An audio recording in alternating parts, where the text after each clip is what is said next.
बिस्मिल्लाहिर्रहमानिर्रहीम। Professor doctor Alamzeb Khan, PhD veterinary clinical medicine. ये एक केस है बर्ड्स का, चिकन का। इसमें एक बहुत ही इम्पॉर्टेंट जो है ना एक इंफॉर्मेटिव केस है। इसमें ये हुआ, ये देख ले आपको तस्वीर में भी नज़र आ रहा है। इनकी ये बिल्कुल चोंच के नीचे जो उसके है, यहाँ पे बिल्कुल स्वेलिंग है, एक प्रोमिनेंट स्वेलिंग यहाँ पे आई हुई है, आपको नज़र आती होगी। ये असल में क्या है, चूँकि ऑनर से जब मैंने हिस्ट्री ले, चूँकि हमेशा जब भी कोई केस आदमी पूछता है या किसी के साथ डिस्कस करता है, तो उससे पहले इतने तक आप उसके बारे में ट्रीटमेंट या कोई भी सजेशन ना दे जब तक वो केस आपने कंफर्म हिस्ट्री ना ली हो उसके मालिक से। चूँकि बर्ड्स नहीं बोल सकती, तो इसी वजह से हम पहले हिस्ट्री लेते। इस हिस्ट्री में ये था कि ये खाती पीती नहीं है कुछ दिनों से, चूँकि पहले बिल्कुल ठीक ठाक थी, खाती थी पीती थी, कोई मसला नहीं था। बाद में जो है ना सिचुएशन बना, अब ये स्वेलिंग है। स्वेलिंग जो है ना ये काफ़ी बढ़ चुकी है और ये बिल्कुल काट भी नहीं सकती, बड़ी मुश्किल से खाती है। कभी कभी वो सिरिंज से खिलाते मालिक। तो इसमें क्या है, चूँकि ये फंगल इन्फेक्शन है, और फंगल इन्फेक्शन कहाँ पे है, ये अक्सर जब भी कोई आप चीज़ खिलाते हैं, रोटी वगैरह, ये इसके ऊपर फंगस आ जाते, फिर लोग उसको जो है ना गीला करके पानी वगैरह डाल देते हैं 1-2-3 दिन के लिए, फिर वो डाल देते हैं। उसकी वजह से क्या होता है कि वहाँ पे वो फंगल इन्फेक्शन हो जाता है थ्रोट रीजन में, और थ्रोट रीजन उसकी वजह से फिर क्या हुआ, वो इन्फेक्शन बढ़ जाता है और उससे फिर स्वेलिंग हो जाती है। फिर इसकी वजह से जो है ना एनिमल या बर्ड्स वगैरह जो है ना वो डिस्कम्फर्ट फील करती है, ना खा सकती, ना पी सकती, ना मतलब कि, और उसकी वजह से टेम्परेचर भी हो जाता है। चूँकि ये इन्फेक्शन है, फंगल इन्फेक्शन है। इसमें क्या होता है, चूँकि वो इन्फेक्शन थ्रोट रीजन में बिल्कुल टांग के नीचे जो पोर्शन है उसमें स्वेलिंग हुई है।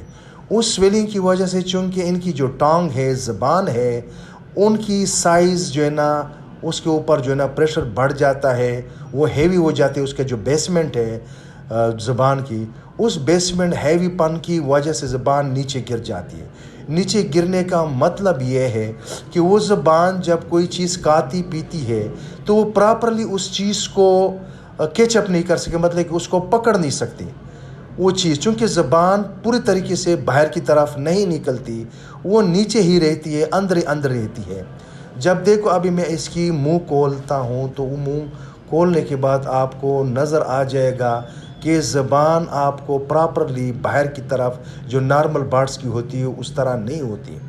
तो ये अब ये देखिए, यहाँ पे मैं आपको दिखाने की कोशिश करता हूँ। चूँकि ये हाथ में से प्रॉपरली नहीं आ रही है, इनके साथ हम जो है ना वो भी नहीं करेंगे, तकलीफ़ भी नहीं देंगे ज़्यादातर। इसको नॉर्मली प्यार मोहब्बत के साथ बर्ड्स को या एनिमल्स को आपने हैंडल करना है, ताकि वो फिर विशियस ना हो जाए आपको। ये देखो मेरे हाथ में एक स्टिकी मटेरियल आपको नज़र आ गया, ये उस इन्फेक्शन की वजह, चूँकि उस इन्फेक्शन की वजह से फिर थ्रोट इन्फेक्शन हुआ, रिस्पिरेटरी प्रॉब्लम भी शुरू हो गया वहाँ पे। चूँकि फंगल इन्फेक्शन है, बिल्कुल थ्रोट रीजन जो है ना वो इन्फेक्टेड है। फिर थ्रोट से आप परिंदे जो है खाता पीता भी है, वहाँ सांस भी लेते हैं, तो वो इन्फेक्शन रिस्पिरेटरी ट्रैक्ट में भी चला जाता है, साथ डाइजेस्टिव ट्रैक्ट को भी इन्वॉल्व करती है। देखो यहाँ पे मेरे हाथ में एक स्टिकी मटेरियल आपको नजर आ, ये स्टिक है, थिक म्यूकस मेम्ब्रेन है, थिक म्यूकस है, जो वहाँ रिस्पिरेटरी प्रॉब्लम को भी शो कर रहा है। वहाँ पे वाइटस केजियस मटेरियल मीन कि वहाँ पे गल सड़ चुका है, जो डेड टिश्यूज़ है, या वहाँ पे इन्फेक्शन की वजह से इन्फेक्शन पुराना हो चुका है, उस पुरानेपन की वजह से इन्फेक्शन क्रॉनिक में तब्दील हो चुका है, और वहाँ पे जो टिश्यूज़ है वो डेड हो चुके हैं। अब उस डेड टिश्यूज़ जो है ना वो वाइटस केजियस मटेरियल उसको कहते हैं, वो इस शक्ल में नज़र आ रहे हैं। बिल्कुल अगर आप थ्रोट में डीप देखो, आपको वाइटस कलर में कुछ मटेरियल नज़र आ रहे हैं। तो ये क्या करेगा, चूँकि वहाँ पे इन्होंने ब्लॉक कर दिया है। अब रिस्पिरेटरी प्रॉब्लम में इसको मसला है, सांस लेने में भी थोड़े बहुत इसको मसला महसूस हो रहा है, खाने पीने में मसला है, वहाँ मांस हार्ड हो चुका है, वहाँ क्रॉनिक कंडीशन में कन्वर्ट हो चुका है। तो ये हम बार बार आपको दिखाने की कोशिश कर रहे हैं कि चूँकि ये बर्ड्स वो है वो मुँह खोलती नहीं है, तो हम बार बार उसको खोलने की कोशिश करें ताकि आपको हम प्रॉपरली वो चीज़ दिखा सकें जो मेन वहाँ। आप देखो यहाँ पे बिल्कुल प्रोमिनेंट नज़र आ रहा है। ये देखो वाइट स्केजियस मटेरियल, थोड़ा सा ये कैमरा जो है ना हिल रहा है, और ये चूँकि चौंच ये मुंह इसको सही प्रॉपरली हुआ है उन्हें, ये आपको प्रॉपरली वो सफ़ेद वाइट स्केजियस मटेरियल आपको नज़र आ रहा है। अभी दोबारा नज़र आएगा, पहले आपको थोड़ा सा वो बिल्कुल वाइट। ये देखो ये अब प्रोमिनेंट है। ये देखो ये केजियस मटेरियल है, डेड टिश्यूज़ हैं, वहाँ पे म्यूकस मेम्ब्रेन भी आ चुका है, जिनकी वजह से उस स्वेलिंग है, इन्फेक्शन है। इसमें टेम्परेचर भी होता है, इन्फ्लेमेशन भी होती है, बर्ड डिस्कम्फर्ट महसूस करती है, खाने पीने में प्रॉब्लम है। असील परिंदा है, लोग बड़े शौक़ से पालते हैं असील। आजकल असील का बड़ा ट्रेंड है, लोग बिज़नेस करते हैं, इनकी इंपोर्ट एक्सपोर्ट करते, बाहर बेचते, बड़े अच्छी अच्छी कीमतों पे। कुछ लड़ाने वाले होते हैं और कुछ लोग जो है ना इसमें फैंसी बर्ड्स होते हैं असील में, जो लोग बड़े शौक़ से पालते हैं। आजकल घरों में लोगों ने रखे हुए हैं, एक कारोबार टाइप बना हुआ है और इससे लोग कमाते हैं। तो ये एक औरत थी जो या मेरे पास एक क्लाइंट थी, वो लेके आई थी, तो उनको चूँकि वो घर में पाली थी, बड़ी बचपन से इन्होंने पाली थी, तो अचानक इसको ये प्रॉब्लम हुआ, तो बड़ी परेशान थी, टेंशन। चूँकि बर्ड्स, परिंदे या जानवर जो लोग घरों में पालते हैं, बड़े शौक़ से पालते, बड़े अरसे से पालते, बचपन से पालते, तो उनका एक लगाव होता है, प्यार मोहब्बत होते हैं उनके साथ। जब वो थोड़ा सा भी डिस्टर्ब होते हैं तो पूरी फैमिली उनके साथ डिस्टर्ब होती है, और वो जो है ना उस फैमिली की वजह से ना पूरी फैमिली डिस्टर्ब होती है। तो इसलिए प्रॉपरली इसकी पर हम ट्रीटमेंट बताते।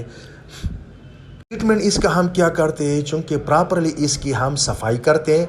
ओरल जितने भी ओरल म्यूकस मेम्ब्रेन वहाँ पे जो सांस लेने में रुकावट है, उसकी हम प्रॉपरली वो म्यूकस को हटा देंगे, ताकि वो जो एक लेयर बना हुआ है एक्सचेंज ऑफ गैसेस में सांस लेने में, वो साफ़ कर देंगे। साथ साथ वहाँ पे अगर केजियस मटेरियल है, ये देखो मुंह खोल के रखता है, सांस लेने में दुश्वारी है, तो वहाँ पे जो केजियस मटेरियल है, जो सफ़ेद डेड टिश्यूज़ है, उसको हम साफ़ कर देंगे, ताकि वहाँ पे बैक्टीरियल की जो ग्रोथ या जो भी है वो सफाई हो जाए। उसको हम प्रॉपरली आप किसी भी एंटीसेप्टिक, फॉर एग्जांपल KMNO4 है, पोटेशियम परगनेट है, या जो है ना उनके साथ एक्रिफ्लेविन जो है ना, ये नॉर्मली आजकल इस्तेमाल हो रहा है, उनकी 2% सोल्यूशन बना के उनसे वॉश कर लेंगे, चूँकि वो है हाइड्रोजन पेरोक्साइड। और ये जितनी बैक्टीरिया वगैरह जो अंडर कैविटी में ग्रो करते हैं, ये होते हैं एनोरोबिक बैक्टीरिया। तो हम ऑक्सीडाइजिंग एजेंट से इसको वॉश करते हैं। उसके बाद चूँकि इसमें फंगल है, तो ह्यूमन साइड मेडिकल स्टोर में नील स्टेट ड्रॉप्स मिलते हैं,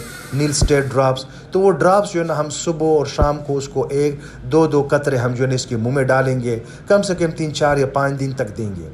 साथ कुछ हम एंटीबायोटिक इसके लिए लिखते हैं, तो टाइजेंट एंटीबायोटिक है, जिसमें जेंटामाइसिन है, साथ टाइलोसिन कम्बिनेशन है, मुख्तलिफ और कम्बिनेशन, वो हम इसको 4 या 5 कतरे सुबह, 4 शाम को देंगे।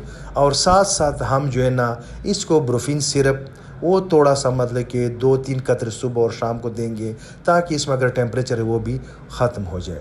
और इसके साथ हम कुछ टॉनिक देते हैं, चूँकि ऐसे कंडीशन में जब भी इन्फेक्शन होता है तो इम्यून सिस्टम डायरेक्टली डिस्टर्ब हो जाता है और बॉडी इम्यून सिस्टम डाउन हो जाता है, तो परिंदा जो है ना ट्रीटमेंट भी आ जाते हैं, इन्फेक्शन भी होता है, परिंदा बड़ा स्ट्रेस में, बहुत ज़्यादा स्ट्रेस में चली जाती है, और उससे फिर इसकी अमवात या मर्टिलिटी ज़्यादा होती है। तो इस इम्यून सिस्टम बूस्ट करने के लिए हम फिर जो है ना नेरो बयान या मल्टीविटामिन साथ देते हैं, ताकि इसकी रिकवरी प्रॉपरली होती है। Thank you.